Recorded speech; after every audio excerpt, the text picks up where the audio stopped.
Last year marked the time when phablets ganged up on the 6-inch display barrier and the empty market niche suddenly started teeming with competition from every major manufacturer like Samsung, HTC, LG and Nokia. Sony outed the jaw-dropping 6.4-inch Z Ultra phablet then, cramming top-shelf specs in an ultra-thin, waterproof body. This year, Sony is on a quest to conquer the mid-range in the category. This is Daniel from Phone Arena presenting the Xperia T2 Ultra.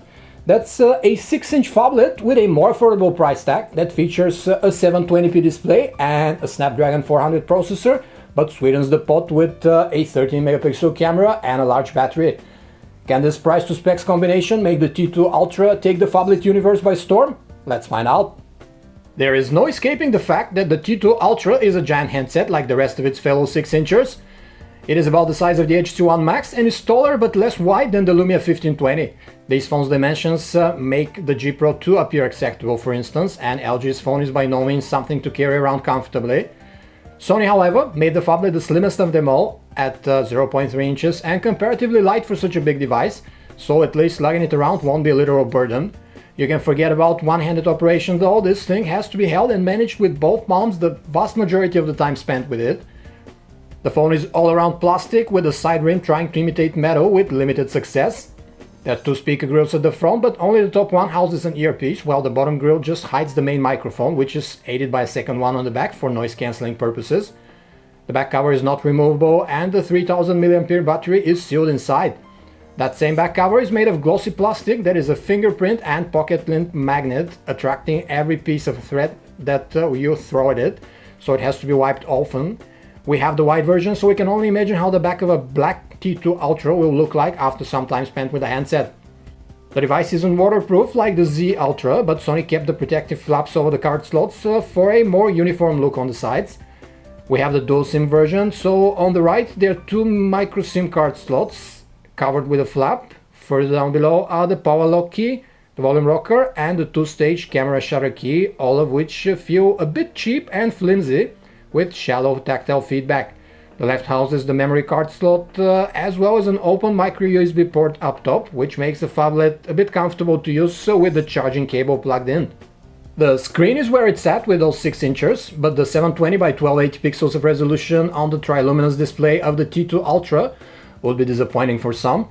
The panel is with 245 ppi pixel density, which would be deemed decent just a year ago, but now it's somewhat aging. Small detail and zoomed out text in the browser appear jagged and not as discernible as on a 1080p display. It's not that bad though, as you'd be looking at the phablet further afar from your eyes than say you would do with a 5-incher, so for the general user this resolution will be fine. We measured the screen's color temperature to be pretty close to the reference, so whites appear right on the spot and not cold. Color representation is slightly off on the phablet, predominantly with the greens, which appear a tad oversaturated, but overall the display looks good and only a picky eye would notice. Another strong point is the screen's brightness, which we measured as more than 500 nits on the high mark for a good LCD display. Unfortunately, the panel's coating is rather reflective, so outside under direct sunlight you have too much light bouncing back to your eyes if you don't hold the device at the right angle. The viewing angles are a bit more narrow than on the best IPS LCD panels, but still very good and a far cry from the poor ones on the Xperia Z or Z1 for example. As any other popular Android smartphone manufacturer, Sony has its own custom Xperia UI user interface. Running on a version note Android 4.3 Jelly Bean, it doesn't go as far in repeating Android as HTC Sense or Samsung's TouchWiz, but it's an okay overlay. In order to achieve differentiation, Sony bets on a few branded apps like the Walkman music player or the Timescape social aggregator widget. And that's about it. All of the essential apps like phone, contacts, messaging and so on have been customized too. Unfortunately, this Xperia UI doesn't offer extra multitasking functions like Samsung's multi-window or LG's dual window modes, which are very useful on a phablet. Sony, however, still offers its small apps suite, available when you hit the active task key at the right of the home button icon.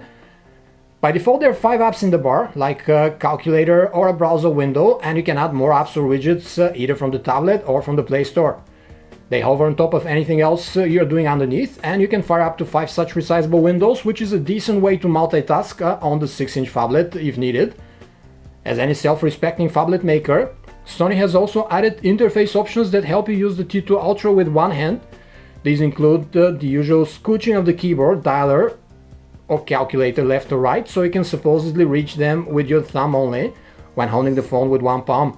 Moreover, Sony lets you pull down the status bar by double tapping on the on-screen home button and thus read your notifications without having to prop the phone with the other hand and then scroll the bar downwards. It helps, but the effort you make for simply balancing the phablet with one hand is still significant. A 1.4 GHz quad-core Snapdragon 400 CPU is what powers the T2 Ultra with an Adreno 305 graphics crunching unit. This chipset occupies the lower mid-range realm of Qualcomm's mobile silicon line, so don't expect any performance wonders, more so when Sony has paired it with 1 GB of RAM. This combination simply does the job. The interface behavior is adequate without choppy movements or annoying lag, but it's not buttery smooth either. The T2 Ultra comes with 8 GB of internal storage, of which only about 4 GB are user available, but you have a microSD card slot on the left for memory expansion covered with a protective flap. Sony uses Android's default Chrome browser on the T2 Ultra, whose performance is adequate when it comes to panning, scrolling or zooming. The pixel density is a minor annoyance compared with all those 1080p displays, as the text here looks less detailed and legible when zoomed out and a tad jagged even when zoomed in.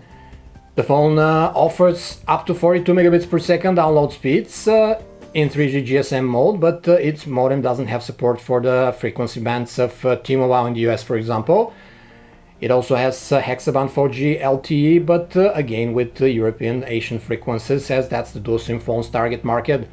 We get a dedicated SIM card management app, which lets you assign a primary card, rename the two, or set roaming and data download preferences for each. The T2 Ultra is a dual SIM active device, meaning that it comes with two transceivers, letting you receive calls on both SIM cards. The handset offers a full suite, that's Wi-Fi, Wi-Fi Direct, Bluetooth 4.0, assisted GPS and DLNA connectivity, throwing in NFC and even FM radio. Wired connectivity is supplied via the MHL port at the right side of the handset for TV out purposes. Sony uses its album app in place of a stock gallery and offers plenty of picture editing modes that can be used from within the app's interface.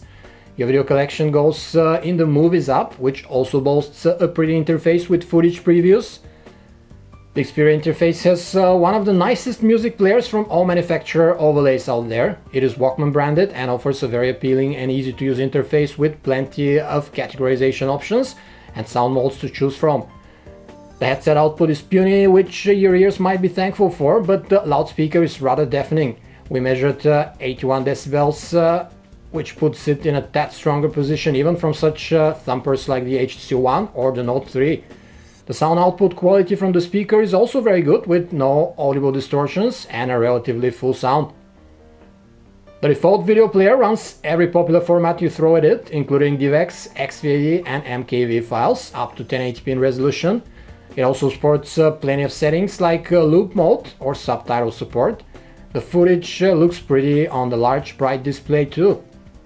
The 13 megapixel camera on the back of the T2 Ultra is managed by all the bells and whistles you'd expect from Sony's Xperia UI camera app, like a scene recognition mode that can fire 36 different scene presets automatically, including decisions on whether to shoot in an HDR mode or not, depending on the scene in front of the lens.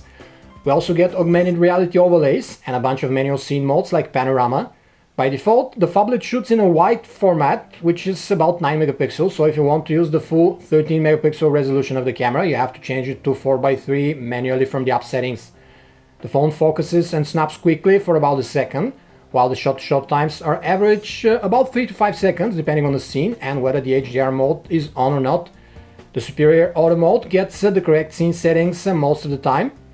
The white balance and exposure calculations of the camera software combo are pretty spot on the vast majority of the time, with only a few photos that we notice a slightly colder casting in reality, both indoors and out. Otherwise, the pictures come out with a rather accurate color representation and are very pleasant to look at. The camera captures plenty of detail in line with what one expects from a 13 megapixel shooter. Indoors, the phablet performed very well, keeping noise in check and shooting clean and well exposed photos. The white balance got thrown off a few times in a dark environment, resulting in an overly cold or warm cast veiled over the scene. The LED flash did a fine job in low light scenarios. illuminating the scene quite evenly from about 5 feet distance. We get smooth 30 frames per second 1080p video recording from the T Ultra's camera. The device is quick to adjust the exposure when you are panning around with it and doesn't skip frames or insert artifacts. The sound recorded with the video is strong and clean too. In the end, we have to say that Sony did an excellent job with the Xperia T2 Ultra. Granted, it is a big handset, but you can't expect anything less from a 6-inch phablet, plus it is very thin and light for the screen size. We could also expect a bit more from the screen's pixel density, but it's a worthy trade-off for the phone's price and performance. When we stack the longest battery life we've ever measured on a mobile device with the very good pictures and video quality produced by the phablet's 13 megapixel camera and the dual SIM active functionality, we can pronounce the T2 Ultra as one of the best phablets in the mid-range category. You can get much more for about $430 without subsidies, yet there are some pretty decent alternatives out there for a similar price or less, like the Xperia Z Ultra for example, or Samsung's Galaxy Mega 6.3. Going a Benjamin higher in price, you face the real 6-inch 1080p competition such as the HTC Max or the LG G Pro 2. If you're looking for a still large screen, but smaller dimensions than this one, Samsung's 5.7-inch Note 3 is always a great choice with its S Pen stylus functionality. All of these cost more, however, and don't have the stellar battery life of the T2 Ultra. All in all, Sony has managed to create a very appealing mid-range phablet with this one here. That's a much less explored market niche, plus it spiced the offer up with the longest battery life we've ever measured on a mobile device. That's 10 plus hours of screen on time and a good 13 megapixel camera. Thus, we can wholeheartedly recommend the Xperia T2 Ultra if you're into them 6-inchers but looking to score on a tight budget. This was a video review of the Sony Xperia T2 Ultra. For more information about this and other phablets, you can visit us at phonearena.com. Thanks for watching.